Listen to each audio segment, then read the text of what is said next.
ప్రపంచం ఒక పెద్ద అబద్ధంలో బ్రతుకుతుందా? గత 48 గంటలు ఇంటర్నేషనల్ మీడియా ఒకే ఒక వార్త చెబుతుంది. అమెరికా ఇరాన్ మధ్య హిస్టారిక్ పీస్ డీల్ కుదిరిందని. ట్రంప్ స్టైలే వేరు. ఆయన ఏ పని చేసినా అందులో ఒక బిజినెస్ యాంగిల్ ఉంటుంది. ఈ 15 పాయింట్ల ప్లాన్ చూడడానికి చాలా స్పష్టంగా కనిపిస్తుంది. ఇరాన్ తన అణు కార్యక్రమాలను ఆపేయాలి, బదులుగా మేము శాంక్షన్స్ తొలగిస్తాము. వినడానికి ఎంత బాగుందో కదా, కానీ లోతుగా గమనించండి. ఈ ఒప్పందంలో ఒక కండిషన్ ఉంది.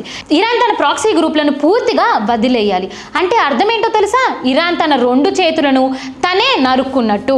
ట్రంప్ ఇక్కడ ఒక మాస్టర్ మైండ్లా ఆలోచిస్తున్నారు.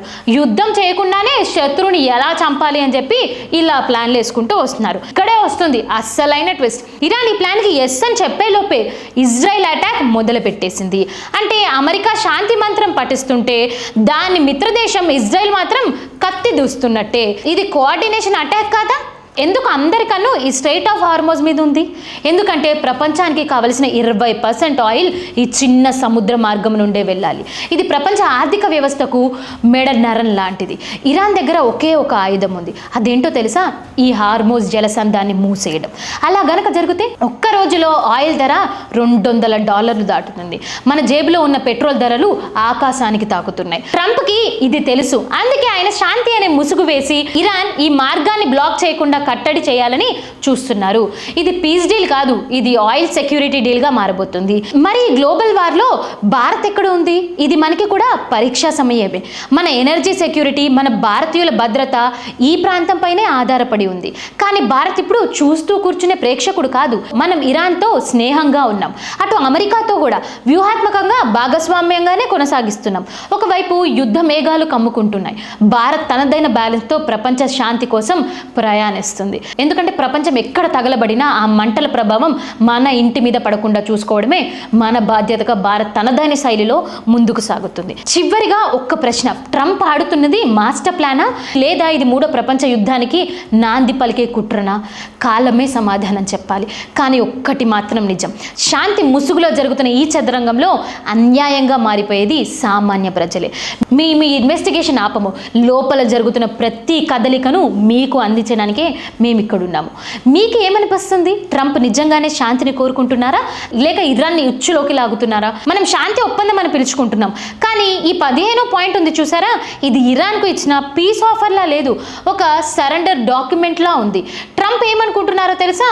మీ అణు కార్యక్రమాన్ని పూర్తిగా రద్దు చేయాలి, మీ క్షిపణుల పరిధిని తగ్గించాలి, అన్నిటికంటే ముఖ్యంగా హార్మోజ్ జలసంధానంపై పట్టు వదిలేసి దాన్ని మాకు అప్పగించాలి. ఇది ఎలా ఉందంటే ఒక వ్యక్తిని పిలిచి నీ కాళ్ళు చేతులు నేనే కట్టేస్తాను, కానీ నీకు స్వేచ్ఛనిస్తాను అన్నట్టు ఉంది. కానీ ఇక్కడే ఒక మైండ్ బ్లోయింగ్ ట్విస్ట్ ఉంది. అమెరికా ఈ పేపర్లు ఊపుతుంటే ఇరాన్ నుండి వచ్చిన సమాధానం ఏంటో తెలుసా? అసలు మేము ట్రంప్తో మాట్లాడనే లేదు, ఇదంతా ఒక కట్టు కదా అని చెప్పి. మరి ఇరాన్ మాట్లాడకపోతే ఈ 15 పాయింట్లు ఎక్కడి నుండి వచ్చాయి? ఇక్కడే అస్సలు పెద్ద ఆట మొదలైంది. ఇక్కడ నేను చెబుతున్న డేటా వింటే మీరు ఆశ్చర్యపోతారు. దీన్ని నేను స్టాక్ మార్కెట్ స్కామ్ అంటున్నాను. సరిగ్గా గమనించండి.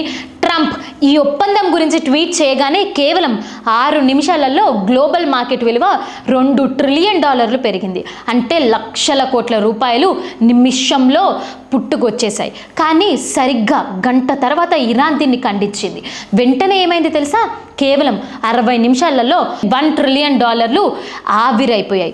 ఒక్కసారి ఆలోచించండి, ఈ 60 నిమిషాల గ్యాప్లో ఎంతమంది కోటీశ్వర్లు అయ్యారో, ఎంతమంది సామాన్య ఇన్వెస్టర్లు రోడ్డుపైకి వచ్చేసారు. ఇది కేవలం పొలిటికల్ స్టేట్మెంట్ కాదు, ఇది ఫైనాన్షియల్ టెర్రరిజం. ఇప్పుడు అసలైన షాకింగ్ న్యూస్.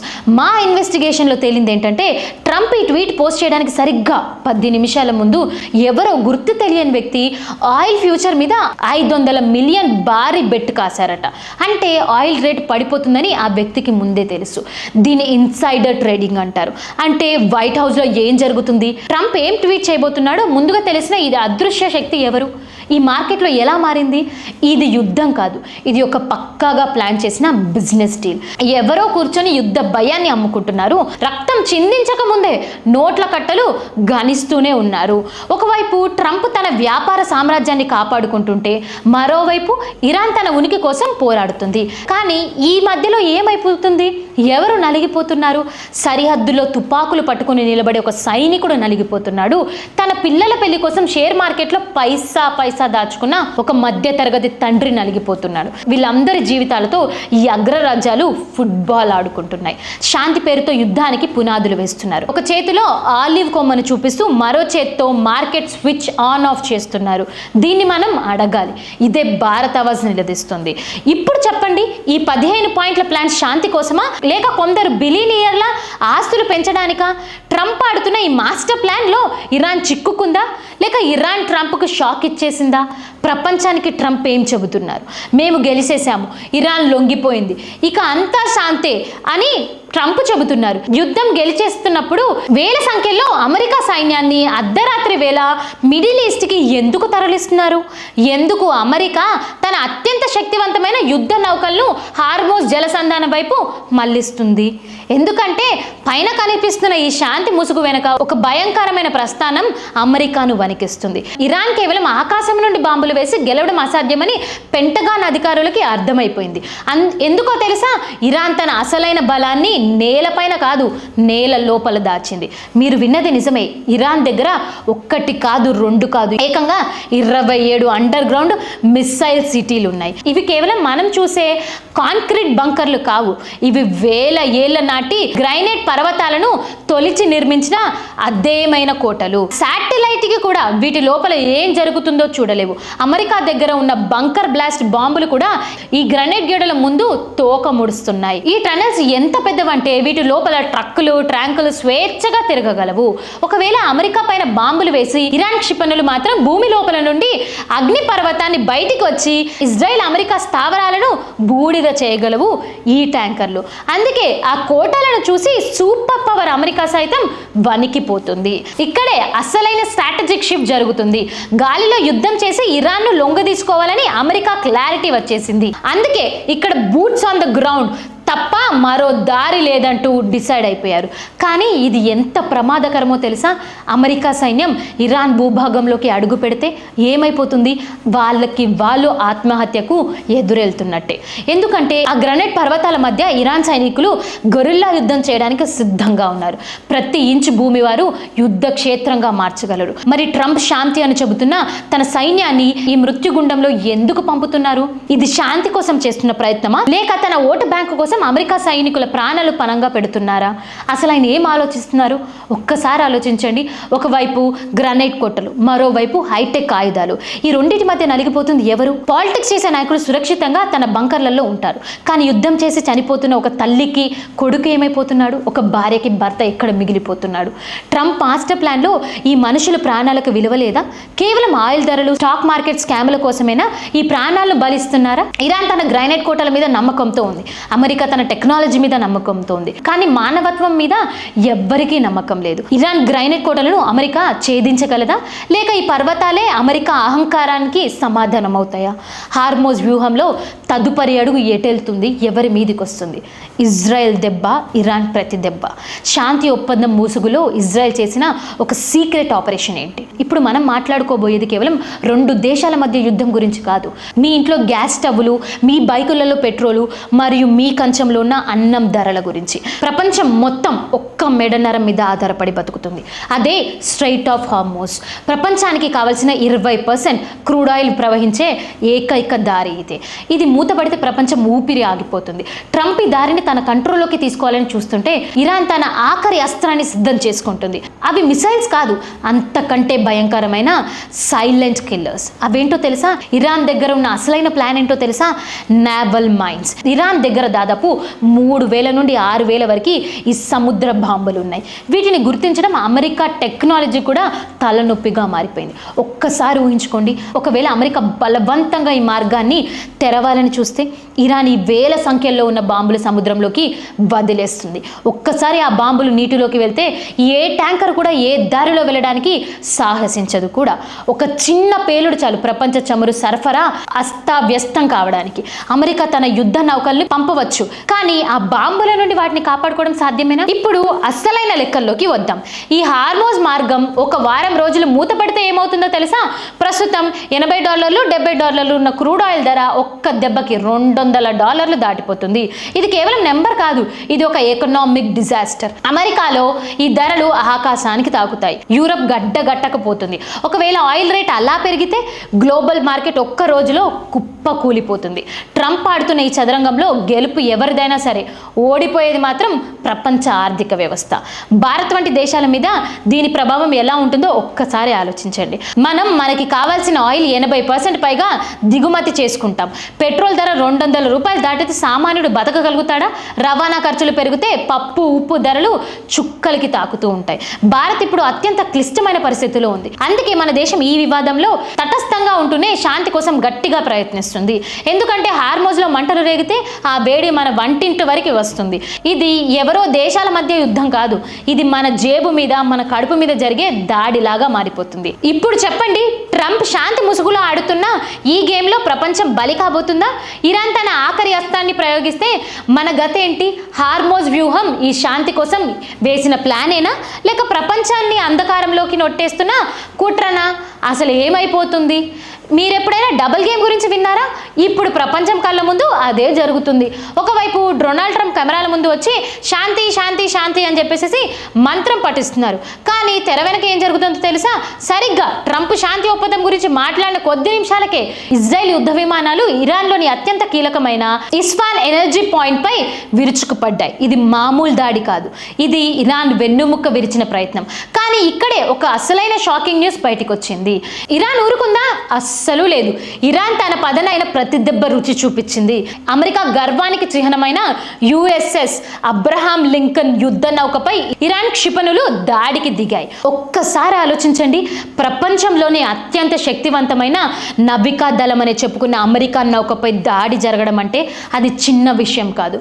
ఇది అమెరికా అహంకారానికి తగిలిన పెను దెబ్బ. మీరు మా ఎనర్జీ పాయింట్ పైన దాడి చేస్తే మేము మీ సముద్ర కోటల్ని కూల్చేస్తాం అని ఇరాన్ స్పష్టంగా హెచ్చరిక పంపింది. యుద్ధం ఇప్పుడు కేవలం సరిహద్దుల్లోకే పరిమితం కాలేదు, ఇది సముద్ర గర్భాల్లోకి చేరింది. ఇప్పుడు నేను చెబుతున్న పాయింట్ వింటే మీరు ఆశ్చర్యపోతారు. ఇరాన్ కేవలం బాంబులు వేయడం లేదు, అది ఒక స్ట్రాటజిక్ మాస్టర్ స్ట్రోక్ వేస్తుంది.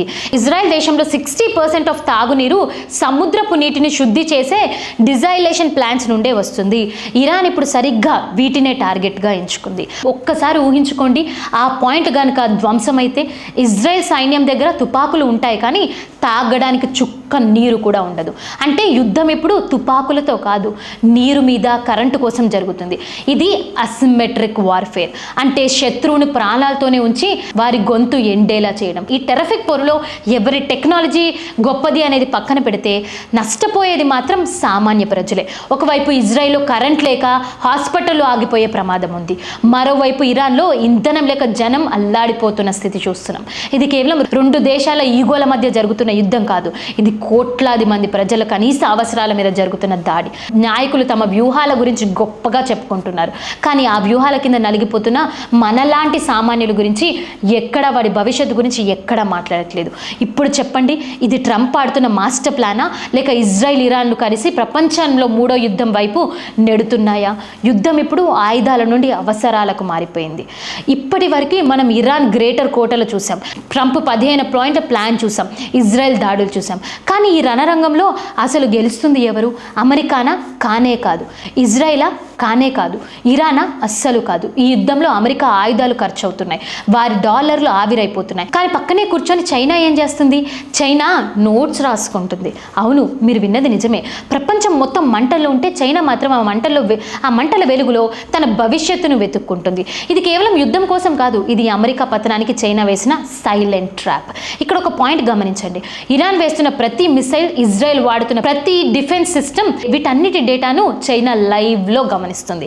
అమెరికా క్షిపణి రక్షణ వ్యవస్థ ఎక్కడ ఫెయిల్ అవుతుంది, వారి టెక్నాలజీలో ఉన్న లొసుగులేంటి, ఇవన్నీ చైనాకు ఒక ల్యాబ్ టెస్ట్ లా మారిపోయాయి. చైనాకు ఒక విషయం అర్థమైంది, అమెరికా తన శక్తిని సంపదను మిడిల్ ఈస్ట్లో తగలెట్టేస్తుంది, తాము మాత్రం సైలెంట్గా తమ ఆధిపత్యాన్ని పెంచుకోవచ్చు. ట్రంప్ హార్మోజ్ వ్యూహంలో బిజీగా ఉంటే చైనా తైవాన్ వైపు అడుగులు వేస్తుంది. ఒక రకంగా చెప్పాలంటే అమెరికాను ఒక గొయ్యిలో పడేసి చైనా మరో దారిలో ప్రపంచాన్ని ఏలాలని చూస్తుంది. ఇది కేవలం గన్నుల యుద్ధం కాదు, ఇది కరెన్సీ వారు కూడా. యుద్ధం వల్ల ఆయిల్ ధరలు పెరిగితే అమెరికా డాలర్ మీద ఉన్న నమ్మకం తగ్గిపోతుంది. అప్పుడే చైనా తన డిజిటల్ వ్యూహాన్ని ప్రపంచం మీదికి వదులుతుంది. ఇప్పటికి కూడా ఇరాన్ తన ఆయిల్ చైనాకు అమ్మడానికి సిద్ధంగా ఉంది, అది కూడా డాలర్లో కాకుండా వేరే కరెన్సీలో. అంటే హార్మోజ్ జలసంధానంలో పేరుతున్న ప్రతి బాంబు అమెరికా డాలర్ సామ్రాజ్యాన్ని ఒక ఇంచు కూల్చేస్తుంది. ఇది వరల్డ్ పవర్ బ్యాలెన్స్ని పూర్తిగా మార్చేసే సమయం. అమెరికా తన ఈగో కోసం పోరాడుతుంటే చైనా తన ఎకనామీ కోసం అడుగులు వేస్తుంది. మరి మన భారతదేశం పరిస్థితి ఏంటి? ఇద్దరు బలవంతులు కొట్టుకుంటున్నప్పుడు మూడో వాడు లాభపడకుండా చూడడం మన బాధ్యత. చైనా ఆధిపత్యం పెరిగితే అది భారత్కు ఏ మాత్రం మంచిది కాదు. మనం ఇప్పుడు కేవలం ప్రేక్షకులుగా ఉండలేం, మనం ఇరాన్తో మాట్లాడాలి, అమెరికాతో డీల్ చేయాలి, అదే సమయంలో చైనా కుతంత్రాలను అడ్డుకోవాలి. ఇది ఒక డిప్లొమాటిక్ వార్గా మారుతుంది. ఈ డిప్లొమాటిక్ వాక్లో మనం ఏమైపోవాలి? మన విదేశాంగ నీతికి ఇది అగ్ని పరీక్షగా మారిపోతుంది. ఎందుకంటే హార్మోజ్లో ఆగిపోయిన ప్రతి ఆయిల్ ట్యాంకర్ మన దేశ అభివృద్ధి వేగాన్ని తగ్గిస్తూనే ఉంది. చివరిగా హార్మోజ్ వ్యూహం అనేది శాంతి ముసుగులో జరుగుతున్న యుద్ధమా, లేక డొనాల్డ్ ట్రంప్ ఆడుతున్న మాస్టర్ ప్లానా? నిజానికి ఇది ఒక బిజినెస్ గేమ్. ఇందులో విజేతలు ఎవరో తెలుసా? ఆయుధ వ్యాపారాలు, గెలుపు గుర్రాలు, చైనా వంటి దేశాలు. కానీ మనం మేలుకోవాలి, నిజం తెలుసుకోవాలి. ప్రపంచం ఒక అబద్ధంలో బ్రతుకుతున్న భారతవాజ్ మీకు నిజాన్ని చూపిస్తూనే ఉంటుంది. మీరేమనుకుంటున్నారు? చైనా యుద్ధంలో నుండి లాభపడుతుందా? అసలు ఏమవుతుంది? ఇంతసేపు మనం పవర్ పాలిటిక్స్ గురించి, క్షిపణి నగరాల గురించి, $1 ట్రిలియన్ మార్కెట్ గురించి మాట్లాడుకున్నాం. కానీ యుద్ధం అనేది రంగుల వెనక దాగి ఉన్న ఒక అసలు రంగు, రక్తపు రంగు. యుద్ధం ఎప్పుడు దేనికి పరిష్కారం కాదు. కానీ అధికారం కోసం అబద్ధాలు ఆడటం, కేవలం స్టాక్ మార్కెట్ శాసించడం కోసం యుద్ధ భయాన్ని సృష్టించడం, ఇది నాగరికత అనిపించుకుంటుందా? ఇరాన్ తప్పు చేస్తుందా లేక అమెరికా చేస్తుందా అనేది కాసేపు పక్కన పెడితే, అక్కడ నేలమట్టమైన 500 స్కూళ్ళు చూడండి, మూతపడిపోయిన 100 ఆసుపత్రులు చూడండి. ఈ శిబిరాల కింద సాగిపోతుంది, ఈ శిబిరాల కింద నలిగిపోతుంది కేవలం కాక్టికల్లు కాదు, రేపటి తరం భవిష్యత్తు. ఆ చిన్నారి కళ్ళలో కనిపిస్తున్న భయానికి ఏ దేశం సమాధానం చెబుతుంది? ఇక్కడ నేను మీకు ఒక ముఖ్యమైన విషయం చెప్పాలి. రేపు దేశాన్ని నడిపించే విద్యార్థులైనా సామాన్య పౌరులైనా నాదొక చిన్న విన్నపం. సోషల్ మీడియాలో వచ్చే వార్తలు, టీవీలో వచ్చే అరుపులను గుడ్డిగా నమ్మకండి, లోతుగా ఆలోచించండి. గుర్తుంచుకోండి, సత్యం ఎప్పుడు టీవీ స్టూడియోలో అరుపుల్లా ఉండదు, ఒక నిశ్శబ్దపు డేటాలా ఉంటుంది, చరిత్ర పుట్టల్లో ఉంటుంది. ఒక వార్త మీకు వినిపించినప్పుడు దీని వెనక ఎవరి లాభం ఉంది అని ప్రశ్నించడం మొదలు పెట్టండి. అప్పుడే మీరు నిజమైన పౌరులు అవుతారు. మన జ్ఞానమే మనకు అసలైన రక్షణ కవచం. కుట్రలు, మాయా జలాలలో చిక్కుకోకుండా ఉండాలంటే నిజాన్ని వెతకడం ఒక అలవాటుగా మార్చుకోవాలి. మనమంతా ఇప్పుడు ఒక ప్రపంచంలో బతుకుతున్నాం. ఎక్కడ యుద్ధం జరిగినా దాని సెగ మన వరకు వస్తుంది. అందుకే యుద్ధం లేని ప్రపంచం కోసం మనమంతా గొంతెత్తుదాం. భారత్ ఆవాజ్ ఉద్దేశం కేవలం వార్తలు చెప్పడం కాదు, మీ ఆలోచనలను ఇంకా కొంచెం పెంచడం, నిజాలను మీ ముందుకు తీసుకొని రావడం. ఇలాంటి మరిన్ని వీడియోస్ కోసం చూస్తూనే ఉండండి భారత్ ఆవాజ్. జై హింద్.